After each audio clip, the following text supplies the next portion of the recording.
Roker Park, December 26, 1963, and the playing career of Brian Clough, the fastest goal scorer in British football, is virtually over. This week we welcome Brian Clough to Leeds in his new job, manager of Leeds United, successor to Don Revie, and a man in charge of the Leeds machine, the most successful combination in British football. So how will his outspoken personality fit in with Leeds, and what can he do for a team that's done just about everything? What will his strategy be? To put these questions to Brian Clough, I've got with me three sporting journalists, but I'm going to kick off with the very first question. Brian Clough, you've called Norman Bite Your Legs Hunter. You've said that Peter Lorimer falls when no one's touched him. I took Norman Bite Your Legs Hunter from a sign in the World Cup build-up. Well, you're even quoted as calling Bremner a con man. So how did you get on with them at your first meeting as manager? I got on remarkably well with them. The last one is not true. I've never called Billy a con man at all. But Norman Bite Your Legs Hunter, that's a beautiful... If you've ever seen a preamble to a sports programme, somebody holds this up in a banner to a cup final. And it's a beautiful shot. Was there no ill feeling at all? And he does bite the legs. Was there no ill feeling? Of course not, no. I think he's quite proud of the fact that he's regarded as a hard man. OK, well, let me ask you also, what made you want the job as Leeds manager in the first place? Because after all, they've won just about everything except the European Cup. You can't add much new glory and you face the possibility of going downhill. So why take the risk of coming to Leeds? I don't think it's a risk at all.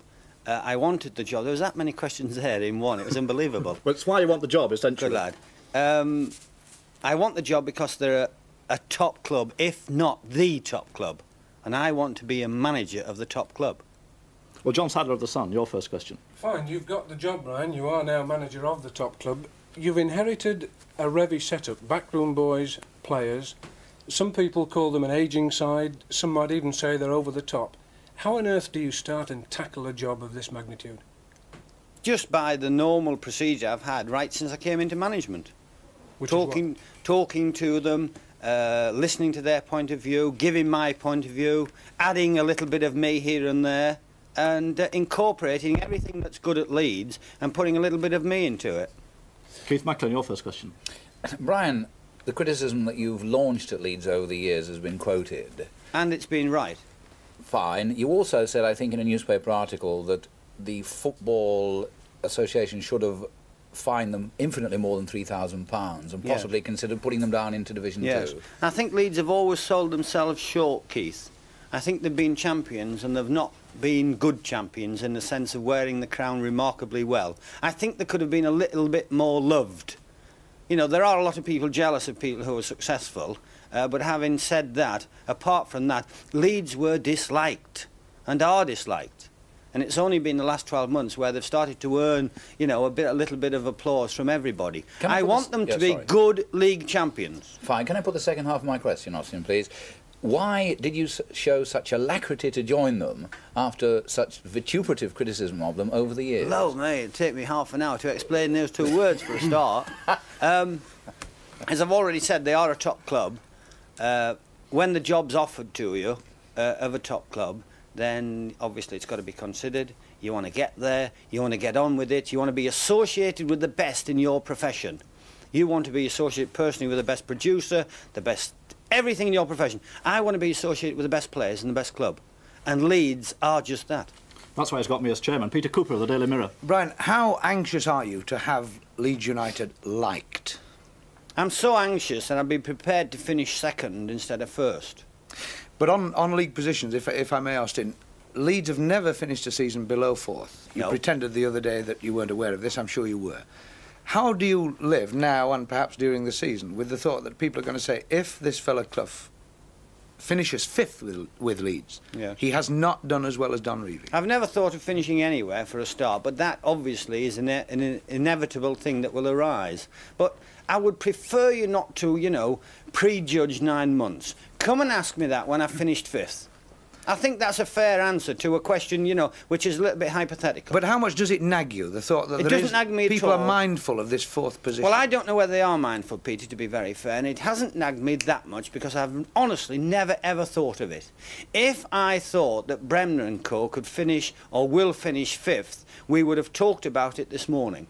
But I don't think they will, and I believe they can win something next season and win it very well.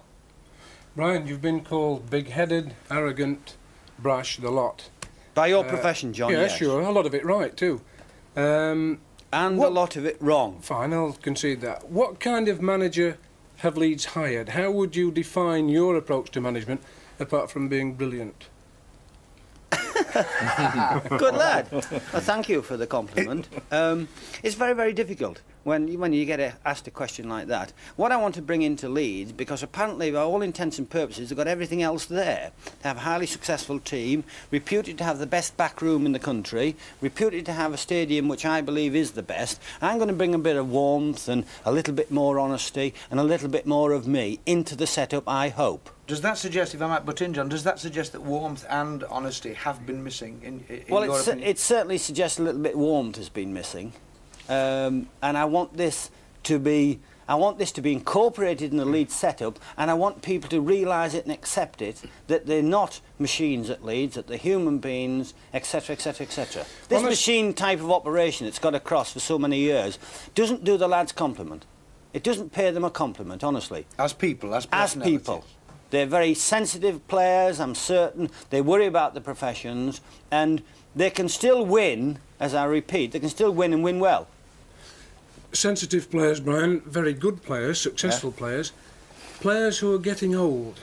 I've not gone through the lot, but you've got quite a few in the first team squad who are 30 or above. How much does this worry you? John, now everybody's faced in life with getting old, obviously, but footballers, it's more acute. It worries me to the extent that I don't know when Norman Hunter finishes playing, or Billy Bremner finishes playing, or Johnny Giles finishes playing in 5 years' time, how the hell I'm going to replace them. I just do not know. I don't know where the players are in this country to replace that type of player. Isn't this frightening? It is a little bit frightening, but every other manager in the game is faced with the same problem. Not on the same scale, or in the same circumstances. Not as on you the same right now. scale regarding numbers, and not the fact that I have got to do better than winning the First Division Championship. But, you know, that's perhaps why Leeds got me. Brian, on that, I'm sorry to spoil the big finish. On that point, the business of players coming up, we've heard a lot about the depth at Leeds United. Yes. Regarding players? Yes. Yes. Is there depth here, or have you perhaps not been here long enough to work out whether there is or not? I'm certain there is depth, but he's had a problem over 13 years, or 12 or 11, whatever it is, of keeping a set side. He's tried to incorporate other players and have a pool, but it is impossible to have 16 great players. Nobody was ever going to replace Billy Bremner, for example. So how could you keep another Billy Bremner happy? You couldn't. Nobody was ever going to replace 3 or 4 or 5 of them. So it was a waste of time trying to do it, in one sense of the word, but it should have been attempted. I'm certain it has been. As I say, I will quote your words and of all your colleagues, Leeds have the best backroom setup in the whole Football League, and I'm certain they've earned every penny that they've had in the last 10 years. If this is true, Brian, then the replacements, presumably, are already there. The youngsters, have you seen them? I've watched about half an hour of youngsters so far. I've been Have there you seen them? 2.5 days. Brian, can I ask you a question? I did ask at a press conference on Wednesday, so it may well have been appeared in newspapers. But you come to a team which has been regarded as Manchester United were the Busby Babes, this team were the Reevy Babes. Yes. He was regarded as a father figure, or to change sexes, a mother hen with his chicks. These have been quoted. Yes. Now you come to these players and you're, forgive me, the outsider who's come in and taken over from the father figure. Don't you expect some degree of resentment to this, some degree of perhaps not quite getting on for the first week or so? I would accept and expect a strangeness, as there was a strangeness there. As I discussed with them this morning, I was a little bit, not a little bit, I felt I was more wary of Leeds players when I walked in on Wednesday morning than they were wary of me. It's a natural reaction to somebody who comes in new, having followed Revy. It's perfectly normal. If you meet anybody for the first time, never mind football clubs, you have this reaction. And it's a case of understanding, it's a case of working together, and it's a case of trust that will replace this reaction. But isn't this going to be a very long-term process? After all, Derby were your team, you built them up, they were your sons in a sense. Now you come into a team which has already established itself and they're stepsons. The relationship is going to be completely different for a long time. I don't think it will take them long to realise that I'm a very, very, very honest manager. I think they will have realised that already.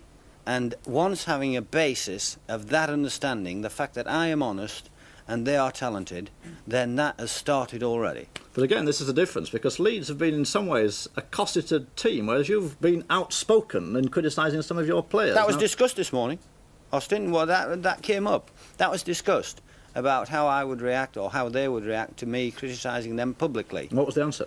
There was no answer, final conclusion come to. The fact that, you know, this is one of the things that I do, and not as much as people make out in actual fact, but it's one of the things I do, and it's one of the things they'll have to live with until we reach an understanding on this type of thing. I will have to live with all their little bits and bobs until we work it all out, and I positively refuse to play bingo. Well, let's move on to your partner in crime in the past, Peter Taylor. What was the relationship between the two of you? What did he contribute to the partnership? He contributed sometimes 75%, sometimes a little bit less.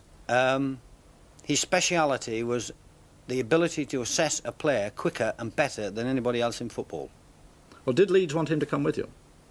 Leeds wanted me, and they wanted me with anybody else I care to bring along. See, the point I'm wondering is how your style is going to change, your management style is going to change now that you're no longer with... Oh, I couldn't change that style. That was my style. My style wasn't affected by Peter at all in that sense of the word, and my style won't change at all. Not even in little things, Brian. Such affected, you know, where you wanted a second opinion, needed a second opinion. He was your right-hand man. Well, that's not connected with style, Peter. You know, my style of management is there. It's there for everybody to see. If I commit crimes in football, and I'm certain I do, I commit crimes by trusting people and bearing everything on my sleeve or my shirt and bringing everything out into the open. But suddenly you're here, as Austin says, And without Peter Taylor. Creates problems. Without Peter Taylor, Yes. with an element of, not exactly friction, but a certain amount of natural resentment. I've had a do you feel 2-hour you're chat. cast adrift? Do you I've feel had you're a on 2-hour your... chat with Maurice Lindley, with Sid Owen, with Cyril Partridge, with the physiotherapist this afternoon, and with Tony Collins. We've had a 2-hour chat. Now, to be cut adrift from Peter was a blow, but having walked into that setup, by hell, it's been softened. Well, some of the argument was, you see, that he contributed an element of stability, a kind of baseline, to the more mercurial Clough temperament. I would say you don't understand the words. I would say that was fair comment. You know, I came into management how long ago now? Nearly 9-10 years ago. And I would say that was fair comment at the time. But, you know, I have reasonably matured, I hope. I have got a little bit more sense as I'm approaching, you know, middle age and that type of thing. If I hadn't, then I'd be a complete idiot. John Sadler. We've talked about Peter Taylor as offering a second opinion, Brian. As far as assessment of players was concerned, his was a first opinion, wasn't it? Oh, yes. How good is your assessment of players then? It's not bad. It's not bad. It's pretty good. Are you going to have to use it more now, you're without Peter? It'll depend on how good the assessment of the people at Leeds employ. Obviously, if there are cases where I don't think they're quite right, then I'll be called on to do something. But there's no evidence of that yet, John. Can you give us any evidence of the kind of player you've gone out and seen and said, yes, we'll pay X thousand quid, he's ours, and you've bought him? Me personally, on my own, Colin Todd. It's not bad for starters, is it? Peter never ever saw Colin Todd play. Never ever in his whole life until I took him to Derby. But he usually confirmed your judgment, that was the relationship. He initially did all the work. He was the one that got the 90%. But John asked me for a specific case. I thought I'd drop Colin Todd in. Not bad. Well, not too bad. There, we'll take the commercial break, which will be back in just a few minutes with Brian Clough. See you then.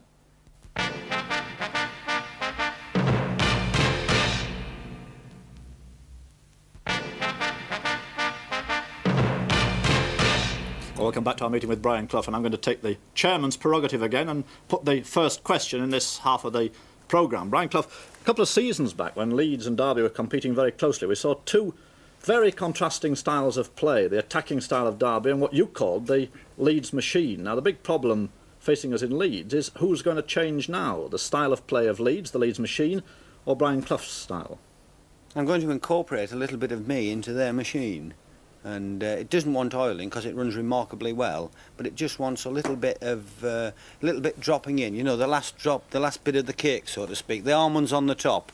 Now I can't do better than winning the league because Revy won it last year, but as I've said already, I perhaps can win it a little bit better with a bit of luck. John Sadler. Discipline's always been a favourite topic of yours, Brian, and you exercised a fair amount of control at Derby. You fined players for silly things, getting booked for kicking the ball away, mouthing at the referee, this kind of thing. Yes. Leeds have a reputation of being a hard side, at times an indisciplined side, by some people a dirty side. What do you aim to do about this here? I think they've sold themselves short. In what way? I think they've sold themselves short by delving into this type of thing when they were the best team in any case. I think they've sold themselves short as men and as players.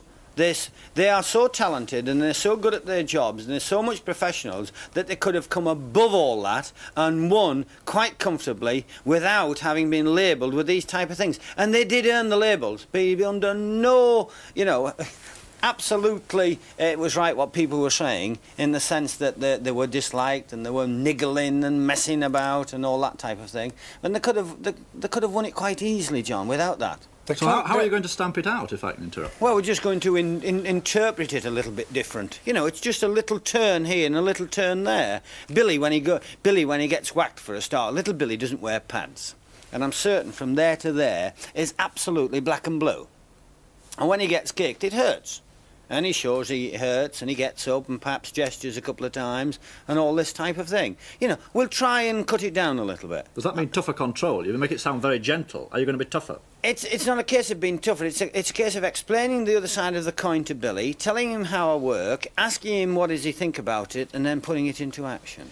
Brian, can I ask you to define this a little more closely? The area of... Are you talking about dissent or dirty play? No, I was talking about everything. I was talking about what dissent. was worse? The Leeds that you saw on television occasionally when they played Derby, where was the worst sphere? Dissent or dirty play? I would say it was dissent. Yes. And the original question was one of flair and one of machine, you know. Derby did play with a bit of abandon. We did excite, and when we won the championship, people were pleased. I've said to Billy this morning, I said to all the lads, despite the fact you are undisputed champions throughout the whole country, people are still begrudging you it.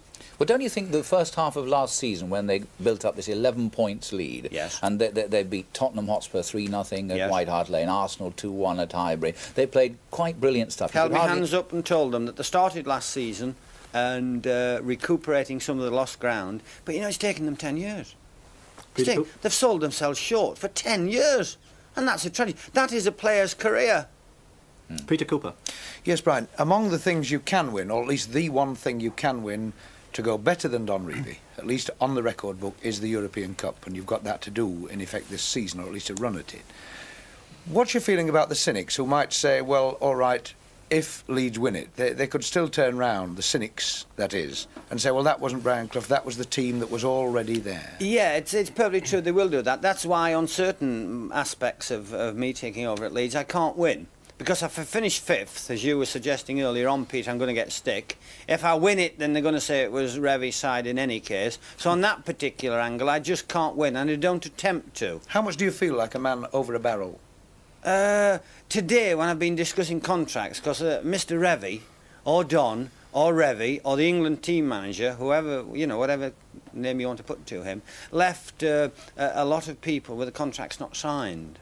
And we've had a lot of discussions today, and a lot of hard work, and I felt today slightly over a barrel. But with a bit of sense, a bit of good judgment, and a bit of give and take, we'll solve it all. What does that mean? It'll be a long time before we see the impress of your personality. No, it doesn't mean that at all. It meant that I've had a few problems today, and perhaps I felt that they could have been resolved long before I came, because nobody knew I was coming. So they could have been resolved and set up for a new manager. John Sadler. Leeds have been riddled over the years during the Revy career at Elland Road, Brian, with superstitions and doubts and fears. This is my opinion. I've always felt that they've played inhibited football to a certain extent. Do you share it? Are you likely to work on the removal of these inhibitions? No, I don't share superstition at all. I don't flaunt it, as I don't flaunt any Will you try and remove type it? of thing. I will attempt to remove it completely by the fact that I don't believe in it. And that's the only way you can remove it. Haven't you had the impression that over the years and from time to time, when they've got towards a cup final or towards a league title, they've not quite gone out and played their own football? Exactly, they've been a little bit restricted. I had great fears of that bloody suit of his in the office when I walked in. You know, the one he's had 13 years. I thought, if that's there, that's going straight in the bin, because not only will it be old, it'll smell. You know, if you have a suit for 13 years. But it's not a question of this. superstition, is it? It's a question of finishing power. Whereas, in sight of goals, Leeds have sort of faltered. Now, what can you inject there? Don't sell them short, Austin. How can you give them faith in themselves so they don't falter? You're talking about my club. Yes. And they have been the most successful club right throughout the country. What was your question again? But they've won the Championship twice in 10 years of top-class football. Now, why this faltering at the last minute? What can you inject to give them staying power? Well, we'll remove what John was talking about. They have the staying power. They have the staying power physically. I believe they have it mentally. It's just a case of pointing them in the right direction. They've finished second about 4 times. I believe with a little bit, as I've said, just a fraction of change of direction, they could have won it 4 times and finished second twice. I must repeat this type of thing. I think they've been selling themselves short. Keith Macklin. Yeah, Brian, following that up, it has been felt by some people that Leeds, for instance, have gone into, say, a 1-0 lead with 20 minutes to go. Yes. They've pulled men back and Closed it up. Closed it up. Yeah. Would your policy be go forward and get another one and make sure? Not literally that, but, you know, not perhaps as it sounds, you know, gear abandon, get up to the other end and stick one in. But I do say that when you are employing people like Reaney, Queen, you can't tell me that they're the greatest defenders in the world and then not trust them to defend. And this is what I think Don didn't do. As you've said, when it was 1-up, they pulled everybody back to protect Norman Hunter. He's the least of the people that wants protection, and the goalkeeper and the 2 full-backs. They've had the best players in the world. I believe they should have gone and shoved forward and sewn it up completely with 2 or 3. I believe they were good enough, and I believe that they'd sold themselves short. And can we expect the Leeds United side under your banner, when they're 1-0 up, not to spend the last 20 minutes protecting a 1-goal lead? You can definitely, without any shadow of a doubt, expect that. We will not protect, as such, a 1-goal lead. Entirely devote our game to doing that. That is not on at all. I think it is bad football. I do, honestly. Not so much how it appears or how the spectator reacts. I do think it is rank, bad tactics. Peter Cooper. On that point, Brian, talking about tactics, you said on your first day that there would be a certain amount of spying, finding out about the opposition, but you added, with some stress, I think, not as much as it has been done here. Do you think there has been an overfeeding of data about the opposition that's perhaps weighed the players down? I'm not so sure about that. There's been an overreaction to this type of thing, in the sense that the only thing they produced about Leeds was the fact that they had everybody covered and they did this and they did that, right to the last minute detail. I think that's been overplayed. Did that inhibit the players, possibly? I'm not sure. But the fact that it was done, and done to a large extent, I think it's been overplayed. Because if it's been done for 10 years, we must know every single player that many times and watched him. Players that have played, players who have gone and played, and players who have not even been conceived yet. We must even have a file on that lot, if I'm to believe everything. On that point briefly, Keith, if I may, you seem to have a flair for disappearing, or at least slipping off, at a time of tension. You came here from your holiday, you clinched the job, then you went back on holiday. Is that a conscientious ploy? Do you do that on purpose? Oh, no, not at all. I'd booked a holiday with my wife and 3 children. I don't see them that much. I'm absolutely obsessed with them. They're the only thing I'm in football for, apart from loving the game a little bit. And the fact that I'd taken them away and booked it and done this, that and the other, I didn't care whether Leeds, Liverpool, England or anybody came up. I was going to finish my holiday. But on that, have you ever taken a day off at some crucial stage of the season when the players are right up against the collar, worrying about this and that? Have you ever systematically taken a day off to give this impression that, well, the boss isn't worrying, why should we? Players, oh, no. And I've never, ever, ever managed players who I've left worrying. But you have appeared very frequently on television, haven't you? Which Yes. caused conflict at Derby. Don't knock it, I'm on with you, Austin. Yes, you are, which is very pleasant. Are you under any restraints or restrictions as to appearances on television commentary jobs? None whatsoever. Leeds? No, none whatsoever. This became a bit of an issue when I was at Derby. Sam Longson was, you know, chuntering on and saying it could be detracting me from my job Well, and it all could, this type couldn't of thing. It could if it was done to, you know, a large extent. But I was doing no more last year or the year before than I was doing 5 years ago, and he used to loan me his car to go in those days. You don't see a potential for conflict with the directors and perhaps detraction from your duty with the team? Not at all, because I am selling Leeds United every time I appear, either on television or when I talk on radio, and I even talk to this lot, if you forgive the expression. Are you I'm selling Leeds. Leeds or Brian OK, Clough? well, gentlemen, like the cunning chairman that I am, I've got myself the last word. We wish you, Brian, and Leeds United every success, and from all of us here, it's good night.